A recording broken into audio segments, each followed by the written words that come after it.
Interesting fun fact about Max van Eversel, he is a 2-time national champion. Wow, not a whole lot of people can say that. Different countries. One's from Belgium and one's from the Netherlands. Very cool. The most interesting fact is that the drone lockbirds he used in 2017 to win the event, he gave to me the next year for the Dutch National Championships, and then I won that one with the same lockbirds. So those 3 drone lockbirds won the Dutch Nationals twice in a row. I'm so happy for you that you could include that fun fact of you winning Dutch Nationals as well into this coverage. A fun fact but about let's Max, now yes. focus on what's good in 2023, and that is definitely Kashtira. As you can see on the screen, we are seeing a Kashtira mirror match here, and we are seeing a dimension shifter from Henry Bancroft. But is that really that good in the mirror match when you play the deck you are playing yourself? It can be, because he changed dimension shifter to the Telemann Kashtira. So that's how he banishes the Rise Heart from the deck. So now he can activate the Birth to special summon the Rise Heart from the banish pile. But he also has Theosis is going to be answered by the Ash Blossom immediately. So Rise Heart is going to be special summoned out. But no, I think he just used the Theosis effect because it was also banished to add back the Rise Heart to hand, and now he special summons the Rise Heart out. That's really strong. I mean, we answered the search effect of Theosis with the Ash Blossom, but that doesn't hinder the banished effect to activate. That is true, so he can actually still activate the DDR-like effect of Kashtira Birth later on, going for the effect of Kashtira Rise Heart now to make it level 7 by banishing a Fenrir, and now he can special summon that one out. That's really good, because Fenrir, of course, is the one that can search out Kashtira monsters from the deck, so that's super, super, super strong. And also, we get to see that Max is banishing cards face down from his deck. That's the whole mechanic of the archetype, basically. We knew that already from Fenrir and Unicorn, because they have been somewhat popular in other decks already, but this is now the pure Kashtira deck, which is viable from Photon Hypernova on. So, interesting fact now, the Fenrir Surge that Henry can get off now is not that strong right now, because he already used the normal summon effect of Birth, and he has monsters on the field, so if he searches for a Unicorn, he can't special summon it. It's just a good follow-up for the next turn, or he can tribute summon it. Or no, I think it's an extra normal summon on Birth, no? No, it's just the normal summon, yeah.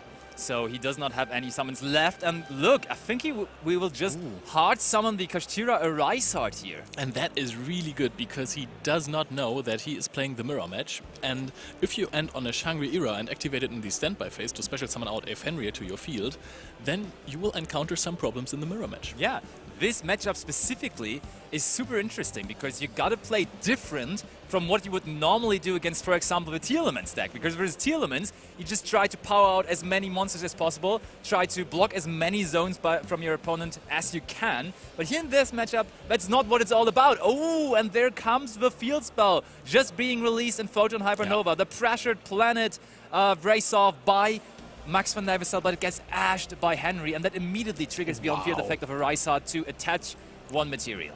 However, the Unicorn that was supposed to be searched is already in Max's hand, special summons it out, and he is going to search for the Kashtira Theosis after that.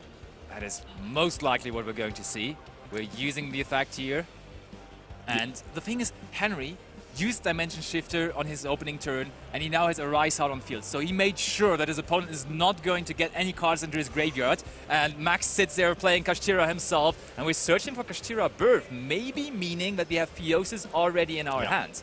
And also, let's not forget, the Pressured Planet Vraysov also has the possibility to actually pop cards on the opponent's as fields. soon as your Shangri-Ira was activated, then you can pop a card. So no chance to use that just now to destroy exactly. The question is, because you talked about it earlier, are we really even going to see Shangri-Ira here in the mirror match at all? Because that is just giving your opponent access to other stuff as well. Because, for example, a Rise Heart can be summoned when Shangri-Ira's effect was used that turn. Not even just by yourself, but also by your opponent. And therefore you can just summon out a Rise Heart whenever you would like, even if your opponent only did that. What you can do is summon Shangri-Ira, use the effect to block a zone, then use the effect of your planet to pop the opponent's cards that you find most problematic, and then afterwards summon your own Rise Heart over your own Shangri-Ira, so you don't give your opponent an opening. Yeah, I like that. That's actually pretty good. But the thing is, I think a Rysart only needs the effect of Shangri-Ira to be used during that turn. So that would still apply even if you get rid of it. On the other hand, on your opponent's turn, there's not that much. Max and Henry are looking through the extra deck of Max, and Max just showed him the good old, what was its name again? Fossil Knight Skull Warrior. Yes, he just showed him the Fossil Knight. But it was the extra deck of Henry, Oh, of course, because the Unicorn is on Max's side, and when a monster effect was activated, then Unicorn can chain itself to look at the opponent's extra deck and basically do the same thing that Diablosis does. You're right. Form a prize card that has increased heavily in play now. Yeah, absolutely. The mind hacker hacking into a lot of minds here this weekend, that's for sure. And we are seeing the first XYZ summon of Max, and this is a card that is amazing in this specific matchup. Normally, you don't need to steal that many monsters from your opponent anymore, but here, just stealing that Rysart would have been big with the good old, that's actually a pretty old card, number 11, Big Eye. Could have just taken control of that Rysart, but that immediately gets answered by the effect of a Rysart. It has to popping it. Yeah, otherwise he would have just taken control of it immediately. And yeah, more and more materials being attached to that Rysart, and it looked like Max actually passed turn. Yeah, that seems like it. This a Rysart pass. Never mind, strong. never mind. Yeah, we saw him add that from Unicorn, and now we are having the Kashtira Theosis that you were talking about earlier. Max is in the driver's seat here. I would say so. The opening of Henry did not look that great. We're now specialing out the Fenrir, and it's so crazy. A Rysart every single time triggering, attaching another card whenever something is banished. But you can only activate it once per turn. Yeah, the pop effect will only apply once per turn. That's true, that's true. Unless you have multiple copies on the field. I think this is once per turn per card. Yep, and there comes the Rysart underneath it. So, where is Max going with this? He would potentially be able to summon out another Big Eye as he's playing 2 here. He is actually playing 2 in this. And the problem was Henry's opening really wasn't optimal, because usually you will be able to resolve Mind Hacker on your first turn, and then he would have known that he's playing versus Kashtira as well, and he could have already took out problematic cards in the mirror match like that number 11 Big Eye, but that's not happening here. Oh, and now Rysart is special from the hand, sends the Kashtira Big Bang from the deck to the banish pile as Dimensional Shifter is activated, and of course this card banishes anyways. Shangri-Ira is going to block a zone, and Wraithsaw is going to pop the Rysart as a consequence. Most likely what we're going to see. Don't forget about the Big Bang, by the way. Yeah. Big Bang is when it is banishes, it enables you to special summon one monster that is attached to your Shangri-Ira. That is indeed true. So we are, looks like we are at that point where we're trying to... Okay, looks like Max van Eversel has decided to block one zone now with the Shangri-Ira, and when are we trying to get rid of that Rysart there? Because at some point that's going to become a problem. Okay, first of all, of course, the effect has to activate to attach another material, but now the field spell is going to get rid of that monster with a million materials, honestly. That is true, and I'm pretty sure that Max, if he is not going to end the game this turn, because those monsters have huge attack from the planet. They do. Absolutely. True, Rysart is even boosting them, right? Yeah. Oh no, wait. Yeah. It gains 100 attack and defense points for each different attribute on the field, though. So I think we have 4 different attributes now on the field. 3. Oh, it's only 3 because they're both fire. Yeah, true. I should have known that in the quiz. That Rysart actually is a fire monster, but I did not. Yeah, but it's great how all those field spells are actually taking place in the current format. Pearl Rhino, of course, we know is really strong. Now that Kashtira field spell, the Pressured Planet Rysov, also really powerful. And in some decks, you even see a Kashtira engine in the Telemans deck now, and you play both of the field spells, funnily enough. Oh, and Kashtira Fenrir is getting rid of the Kashtira Birth as well, blocking another zone, and now it is going to be really close with the field of Henry, because he can just activate, he can just go for a Diablosis and take away 2 more zones. I think that's what we're going to do. We go into main phase 2, brought Henry down to 700 life points. Only the Mind Hacker that you were talking about is coming down. We are handing our extract over to Max van Eversel so he can have a second look at it. And let's see. I would guess either Zeus or Big Eye. Those are the problematic cards in the mirror match that I would like to get rid of. And yes, indeed, the Big Eye is getting taken away. Henry also running double Big Eye, so both players definitely decided to have 2 copies of that. and Mind Hacker also banishes cards from the deck of the opponent. I think up to the number of total cards that you have banished. And this is basically half the deck at this point. Yeah. I mean, Is it looks like face-down cards? 5. It's only face-down banished cards, yeah. Yeah.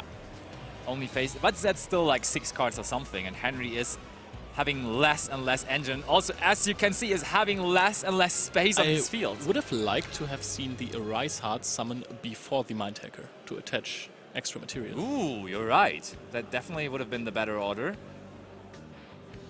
So, Max is now having a pretty impressive field with the Arise Heart as well. Because with Arise Heart, let's be honest, it is going to attach more and more materials and therefore will be able to also get the pop effect off. Ooh. And Max is activating the Shangri-Ira. This time, the monster that is special summoned, or no, the card doesn't even detach. But Dimensional Shifter is not active anymore, keep in mind. That is indeed true. But I mean, we're probably going, we will be trying to just get that last zone locked as well, right? To make Henry not have any zones to play with anymore.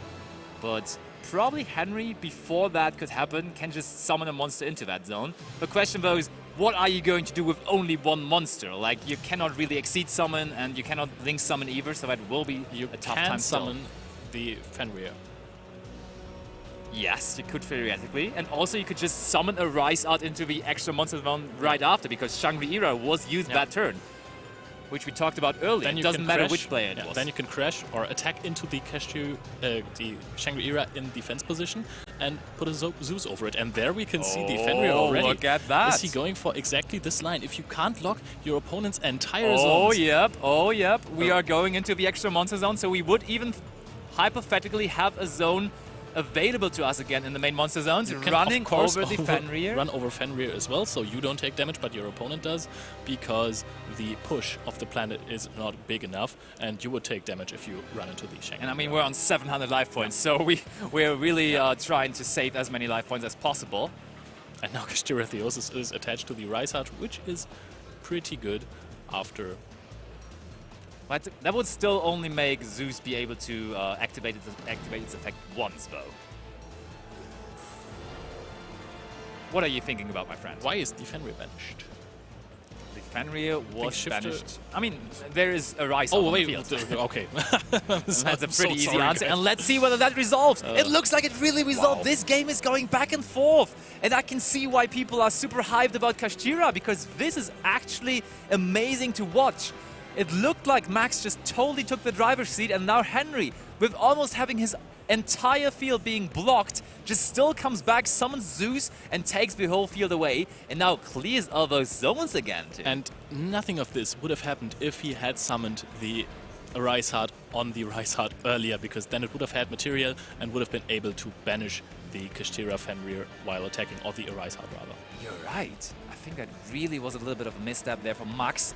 And you could tell from his face that he's not happy with the situation. But now, the thing is, what is Henry doing here? Because Henry now has a monster on field, which means that all of his Kashtira monsters in hand cannot just special summon them out freely, because they need an empty board for that. And therefore, it's kind of rough, because I could see him just passing on Zeus here, to be honest. And this is not the Zeus you want to pass on. This is a one-material Zeus, but it looks like Max does not even have one card. Ooh, look, we're setting a monster even to protect ourselves. With 700 life points left, that's a clever thing to do, but there comes Prosperity from the top for Max. That could be a card he could really, really, really use here to find the play he needs. I mean, let's be honest, a Unicorn, a Fenrir, both of those would be pretty good cards to get here. If there are no interaction on Henry's hand anymore. By the way, Pot of Prosperity pretty cool because it banishes cards face down. That is also true. Oh, Terraforming is amazing right here. You get the planet again. He does pick the Terraforming. And he also, I think, says to Henry, yep, that's a pretty good one. Immediately using it too. Now there is one better win condition for Henry now, if he does not have any interactions anymore, is that if Max uses the planet to pop the face down monster, then he can attach a card from the deck with Zeus. But I think he's aware. So there comes Unicorn. Unicorn will be able to search out. Yeah, we are searching out Theosis, the new powerful spell card just released in Photon Hypernova, really giving the deck a whole new dimension. A lot more power. Oh, and look at that. Kashtira, Scareclaw immediately. Scareclaw Kashtira hitting the board here. Because it can, on summon, it banishes a Kashtira card from the... Oh no, it was Theosis summoned. never mind. Yeah, it was Fiosa summoned indeed, and I think it was just to get another level 7 body on the board. And look at that! Look at what we're seeing here! I did not see that one coming, but that is the good old number 28, the Titanic Moth, and that one's enough to seal the deal here in game number 1. Max van Neversale takes game number 1 with the Titanic Moth right there. That is pretty decent. So, Leo, what was it about with the Titanic Moth? Why was he able to finish that game with that specific It can card? attack directly. That is and a pretty he easy does so solution. much damage on his first turn. So even though he did not summon the Arise Heart early enough to gain so many materials that it can banish cards, he can just wait, look at the board with a Zeus that cannot activate its effect because it does not have enough materials. It's really nice. And then you just go for Titanic Moth, a card that I have never heard of before. Leo, this is our first match that we are casting for this event, for I'm us satisfied. specifically, and it's already such a crazy game 1. Like, I'm absolutely looking forward to more of that, and I'm looking forward to seeing what those guys are bringing in from their sideboards in here. So, are they prepared for the actual mirror match that we're seeing right Probably. here? I'm looking at Max's list, and one thing about his main deck that we also saw from his Pot of Prosperity already, he's main decking Solemn Strikes. Yeah, this is Max's all-time favorite card. Yes, he is, it is. also playing Solemn Judgments In the side deck. but this guy is crazy about his Solemns. He played it in just loves every format. I mean, just there are loves them. some formats like the last format of Dortmund where you really don't want to play it. It's not the best card. Solemn Strike does not really help you.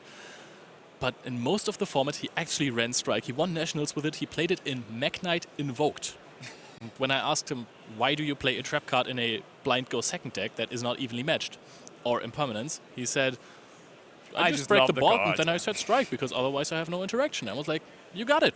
Cool. Yeah, but of course those cards are probably going to go into the side deck now as he's going second in this one. I mean, of course, with Max, you never know because I'm he's not too crazy sure. about his Solemn cards. But generally speaking, I would expect him to go with cards like Evenly Matched, that he is side decking a lot more. It seems Maybe okay. Triple Tactic Talon's also a card that is pretty good going first or going second. And I think in this matchup, we could definitely see that. Maybe even taking like an Arise out and then go for a Zeus play or something. So I definitely can see that happening. And looking at the list of Henry, I see, in terms of going first cards, a really powerful card, which is Dimensional Barrier. And it's very good versus the Telemans deck, of course, being able to prevent fusion summons. But as you just saw in that game number 1, the deck Kashtira is exceed summoning like crazy, so you want to deny that too, and that's pretty good versus the deck. It is, I mean, the best timing to play Dimensional Barrier was versus Pendulums or a Sword Soul, because Sword Soul barely did anything but summoning Synchro Monsters and a few Tiny Monks. However, it is not that strong against Kashtira because all of the monsters have a relatively high attack stat. Fenrir is an interaction. Yes, they even have good effects on the field, yeah, indeed. And they can sit around for a turn. But I mean, you're still going to side it in, Of course, right? it's still really strong. It's still pretty but reasonable. It's not game over. And I mean, he's even having more options to bring it out. He's even running Trap Trick in a side deck as well to even turbo it out even and more. So he triple really wants to do tactics that. thrust. Definitely. So that's pretty cool. So let's just not wait any longer and go directly into game 2 of the round 3 featured match.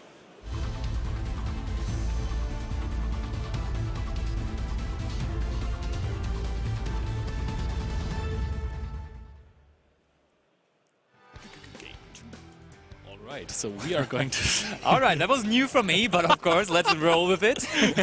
But let's see how Henry gets his game number 2 rolling, because game number 1 was quite a rough start. You don't usually want to just pass on a Rise Heart. You have way more to do with this deck, so let's see. Oh, he makes the interesting decision of letting Max start here. And I find that really crazy, because he is playing at least 8 cards that he wants to side in going first.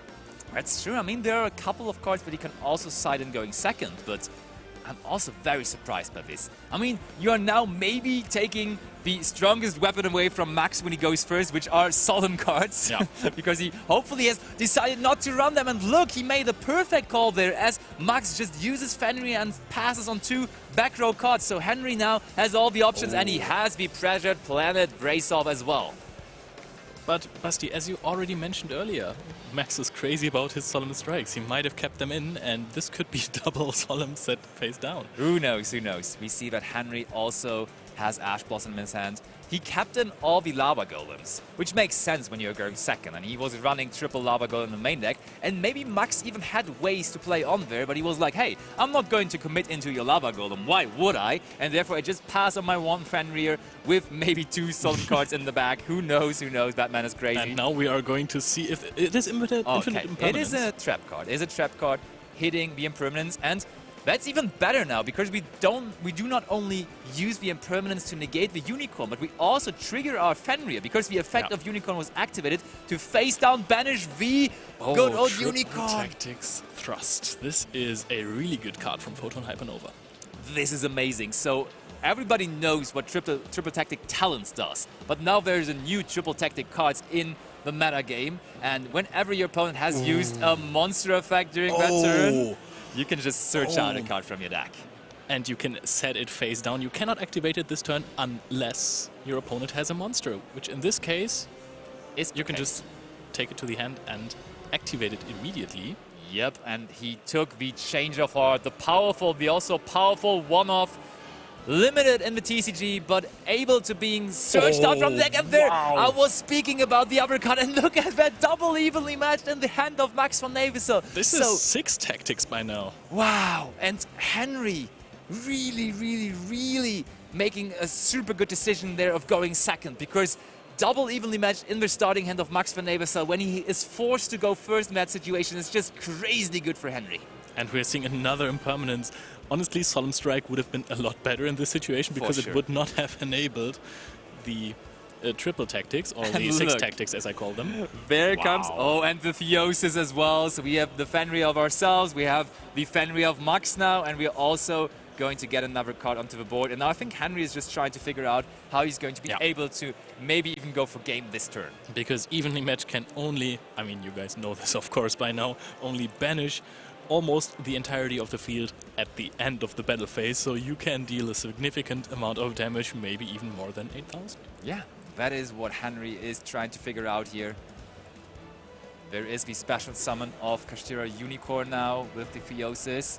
And Henry is nodding his head. He's like, I think I figured this out. I think I know how to get this down to 0 life points this turn.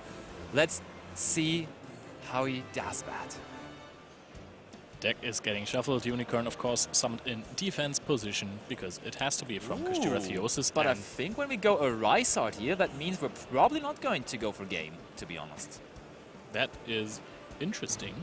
There comes the Rysart, there comes the battle phase. So that potentially, 3,100 damage. Potentially that's a Zeus with 4 materials. I think versus just a top deck from Max, going for Zeus does not sound that bad, but he decides to pass on the Rysart instead. If he can't OTK, then he has to play around evenly matched at this point. Yeah, you're right. So Max considering whether he wants to use the evenly matched there end of battle phase. Oh, and he just passes it right back over to Henry. Henry now still sitting there with a Rysart, and looks like Max is going to get another turn because Henry is attacking for another 3k. He can drop 1 evenly now to get rid of it. Okay, now he can actually get rid of another set card. I mean, Max is contemplating now. Why would we even set a card there? That just seems dangerous when we know that our opponent is having evenly matched in his hands. Yeah, I mean, we knew that we had to banish that card, so why did we even set it in the first place? And he has to trigger Rysart. Oh, okay, we're triggering a Rysart. It was an enemy controller, by the way. Besides one of those. So, and in main phase 2, we are starting to play Max von Neversel normal summoning, or rather special summoning, through its own effect, the Kashtira Unicorn. And that is really interesting now, because you can only banish once, and you can banish with the Rysart now, so the Unicorn doesn't get its effect. But there is one card in hand that you don't know, right? It must be evenly matched, though, because he had double evenly matched. But he passed once, so he had 2 draw phases.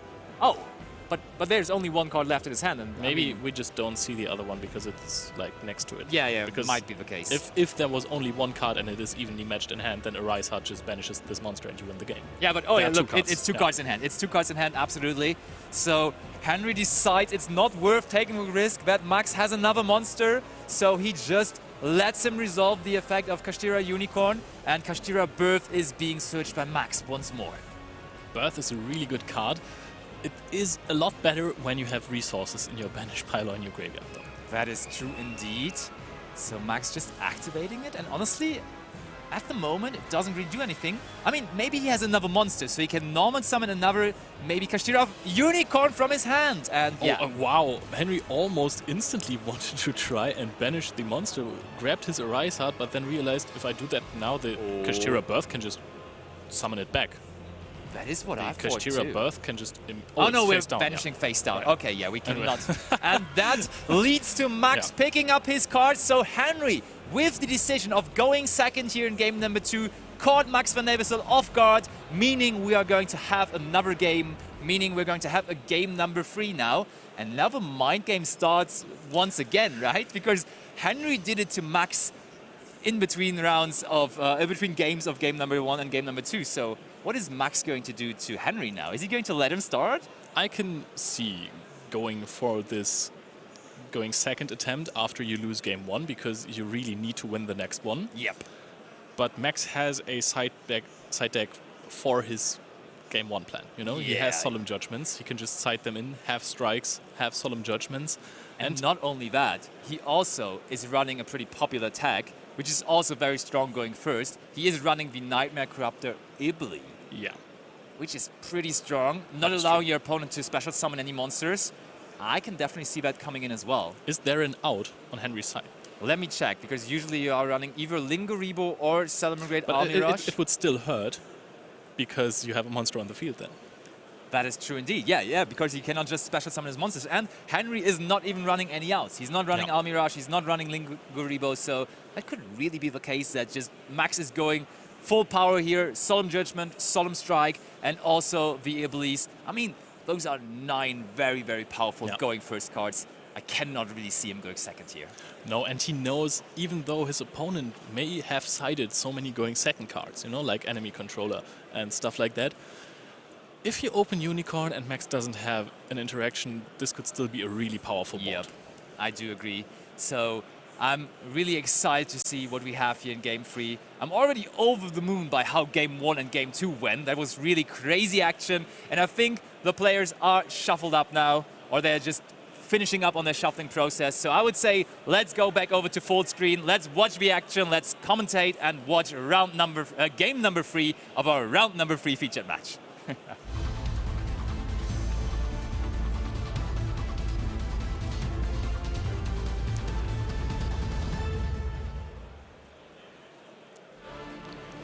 Okay, I'm not going to continue that for the entire tournament. No problem. So we have them shuffled up now, and it's nice to see that they are still joking with each other. They know it's a high-pressure situation. Game number 3, especially in the featured match, of course, is not where you really want to be because it just is very, very, very easy to make mistakes, and then a lot of people are watching you doing that. But let's see. Yeah, Max has just decided to go first, and Pot of Prosperity is giving him access to even more cards in his opening hand, basically. Oh, and we see Linguribo not being banished by Pot of Prosperity, so that means we have the Ibli combo ready. You don't often use your normal summon in this deck unless you go for a birth play. So you can find an Ibli. And there's Terraforming, there's Theosis. But are we maybe also finding Ibli? There's no Ibli among those 6 cards, but maybe he already has it in his hand. By the way, the Ibli play also plays around evenly matched. Because even if you crash it, you have the Linguribo that can negate the evenly. Yeah, the only thing that I dislike about the Ibli play here is that we saw that Henry is running Enemy Controller. And Enemy Controller is a pretty good And he has it in hand as well. Yeah. Oh, he has it in hand even. So that makes it even more of a problem for Max, man. Now we are immediately special summoning the Kashtira Unicorn, adding the Theosis as Henry just nods and says, yo. That's what we're doing. That is indeed what we're doing. We're special summoning out the Fenrir. Fenrir now giving us access to another card, another monster that we're searching out. And look, there is the Solemn Strike. And of course, he also has Solemn Judgment in his main deck now. Wow. I think I even saw trap cards in his hand, so... And there is the strike, you are absolutely right. Okay, so it is not a strike that he has in his hand. We have the Impermanence there, we have another Impermanence, and one Judgment, so those are probably 2 Judgments in hand. That is super strong. Imagine building your board and then you also have double Solemn Judgment to back it up. You can even go for a nifty Shangri-Ira play there, because if your opponent decides to go for a Zeus, for a big one, then you just Judgment it.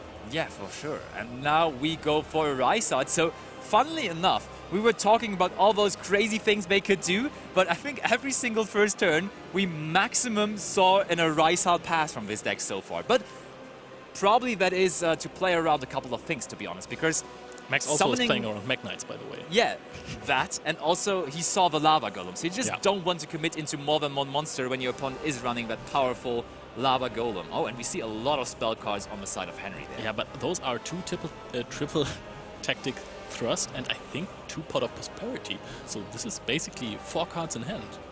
That is true. And I mean, you need your opponent to use a monster effect, which is not that hard though, because you just use the Prosperity, that makes a Rise Hard trigger, attaching a material, and then you already have the triple tactics Thrust live, which can just get out any card you want. But we're starting it off with Kashtira Unicorn. Can just immediately detach everything. So, we let that go. We have Impermanence for the Unicorn.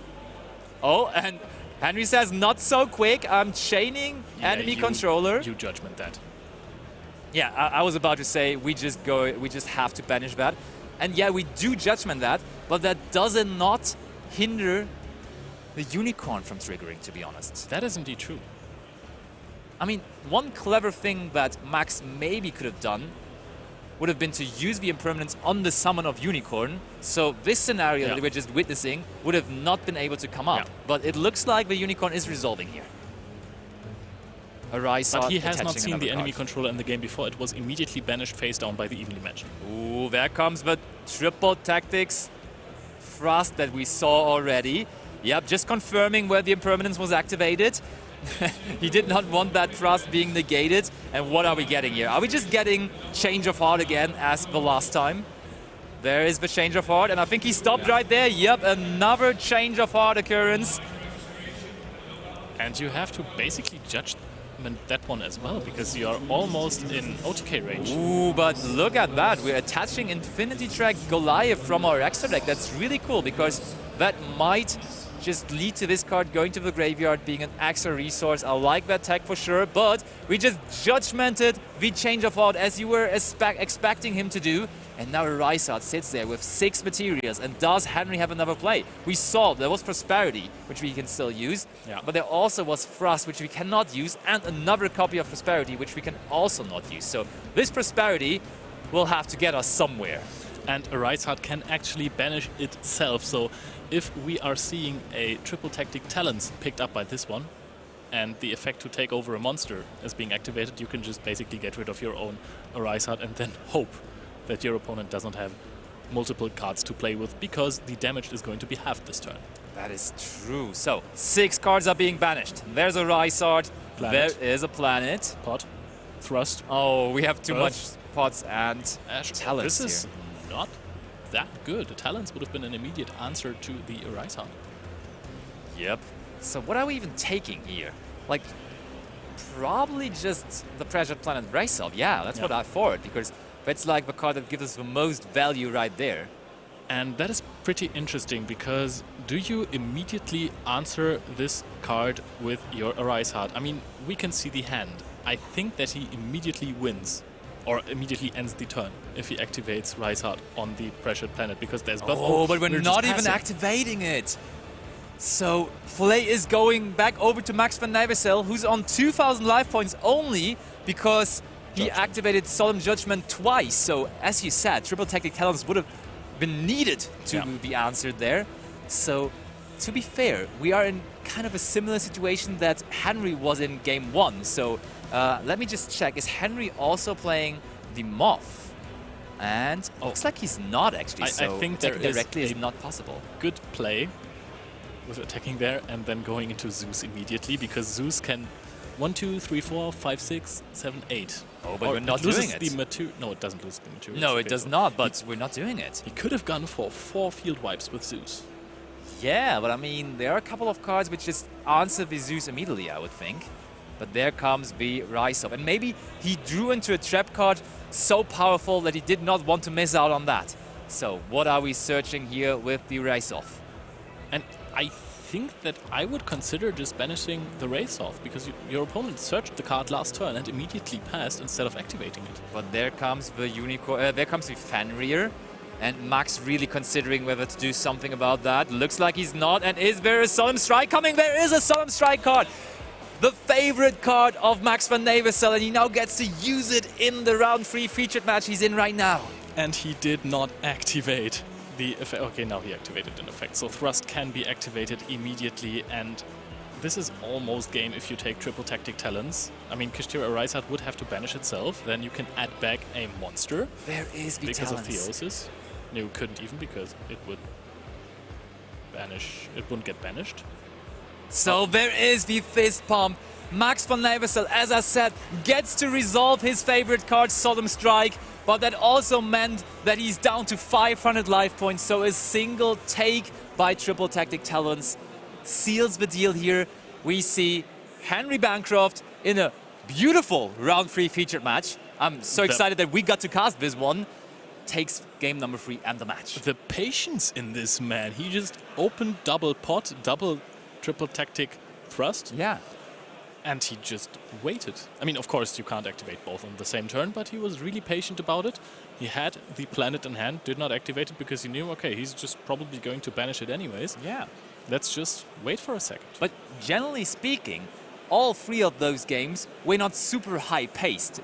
Yeah. Most of them, like, we saw multiple games in which only Arisat was on board, attacking, attacking, attacking. So it's not really that strong of a rush deck of like going for a lot of damage in a short amount of time. It's more not of rush a control. Yeah, it's not a rush duel, that's true. And also not speed duel. And yeah, it's just rather a control deck. And I really like that because a lot of people are actually on the deck for this weekend, even though it is pretty new. The deck just got the new support 2 days ago. First day was the release day of Frozen Hypernova, but still a lot of people got their hands on the cards, maybe already at the premiere events the weekend before, and they have already really hyping this up. The thing is, we just haven't seen the big combos because this deck can put out big combos. We have seen Ash Blossom and we have seen conservative play because of the Arisat. I think in game 1 we have seen an execution of a 4 zones block. You can easily block 5 zones. Yep, that is indeed possible.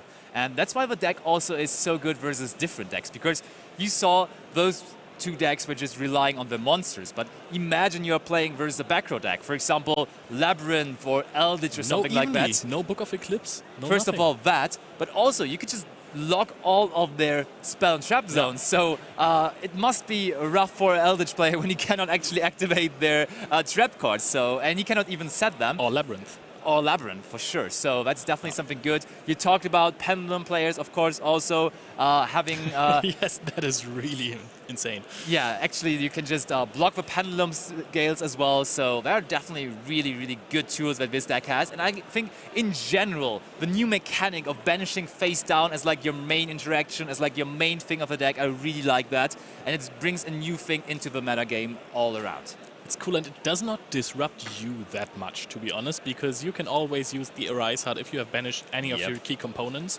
even if your opponent did that, and attach it underneath. He also did that after his opponent used the Unicorn effect. True. Oh, Henry, yeah. Yeah, I think so, exactly. So, Leo, I know you are super happy about this deck being in the meta now, and you are really a big fan of it. So, let me ask you the question. What do you expect? Give me a number. How many pure Kashtira decks are we going to have in top 64? Give me a number. I want one number and you don't have a long time to think about it. 8. 8. That's a pretty accurate number. What brings you to the result of 8? Because Diablos is number 89. And the 8 is the first number of 89, and of course we can't have 89 players running Kashtira in the top 64. I mean, that's a pretty good explanation. I gotta give that to you. And to be honest, the deck is really strong. It is, for sure. The cards are new, so not every player has been able to pick them up. That's always an advantage. And don't forget about Tearlament. You have seen them in the featured matches before. Tearlament is still a super strong deck. But now, let's hear it from Ed and our winner, Henry. Hey guys, I'm here with Henry Bancroft, who's just won that round with the Kashtira mirror match. First of all, congratulations, that's a very big win. Talk to us a bit about Kashtira. This is the first tournament that we're seeing it in this, guys. What were you thinking in the mirror match? Yeah, the mirror is really nuanced. I had him pegged as a mirror match when he asked, because not many decks are playing Ash in a format at the moment. Mirror is really fun. I think there's a lot of different ways you can play it as well. As you saw from a feature match, I'm going second in the mirror. Once you're, I think there's so many good power cards, especially with new cards like tasking, and you can just search. Because as you saw from the feature, I had like 3 or 4 search cards, so I could really dock like anything that I want. So yeah, I thought it was a very fun match. It was very fun. It was great to watch. There were so many moments. Let's go through some of those, because first game 1, I think Max outed your Arise Heart, blocked 4 of your monster zones. You had the Zeus to clear the field, despite the fields being blocked. So that was great, because you only need the 1 card to get that exit. Oh, yeah. That's a really good tactic. It's a really good tactic. Some people in the mirror opt not to use the Shangri-La in the standby phase in the mirror, so they can't make the Arise. I do it sometimes. It's pretty powerful. But I was grateful that he did, because I only had Kashtira. So I was like, please, thank you. I need to Zeus. So yeah, it was very helpful there. Went great, but unfortunately it was that Titanic Moth just at the end, just to take those life points. So we got on to game 2, and you made him go first. Is that because you'd built the deck, and did you also assume he'd sided to go second? So I've done a lot of testing in the mirror match, and I think win rate naturally is favoured going second anyway. I mean, as you saw from the match, whoever went second won all 3 games.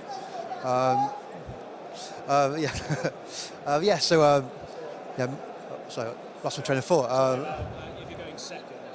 Yeah, of course, yeah. So I think, going second is naturally good in the mirror, and also there's so many side cards you can put in.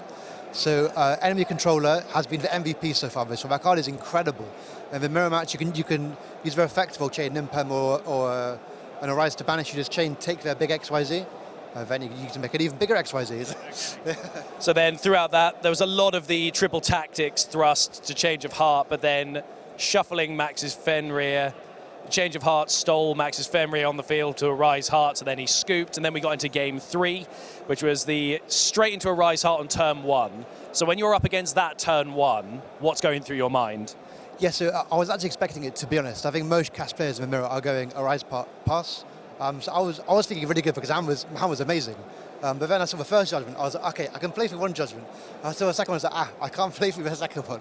I'll pass turn and hopefully get it next turn, which I did. So it was, it all went to plan. Well, all the judgments and the strikes put him in such a precarious position, and you just took complete advantage of that right at the end, because you got the triple tactics thrust into triple tactics talent, and then you stole the Arise Heart for the win. Yeah, he was in a really rough position, because after I'd searched for the field spell off of Prosperity, there was no cards he could banish, so he couldn't use the Arise Heart. So his follow-up play was not as sound as it should have been. So he could only attack and pass. So then I had all my power spells again for the next turn. So yeah, it was, I mean, it was really great. It was such an exciting game to watch, because quite a lot of those moments we were totally unsure what was going to happen. All of those judgments and strikes looked like you were on the back foot, but you had exactly the right response to just clip that little bit of damage. An amazing duel to watch. Congratulations, and being our first sort of Kashtira showcase in a mirror match, no less. So are there any decks that you're a bit nervous about going up against with Kashtira?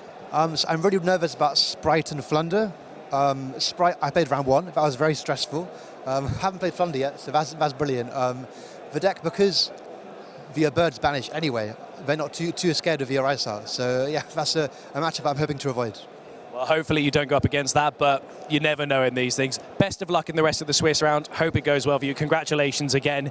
Guys, don't go anywhere. We're going to have more content and our 4th round of the YCS Lyon feature matches coming your way.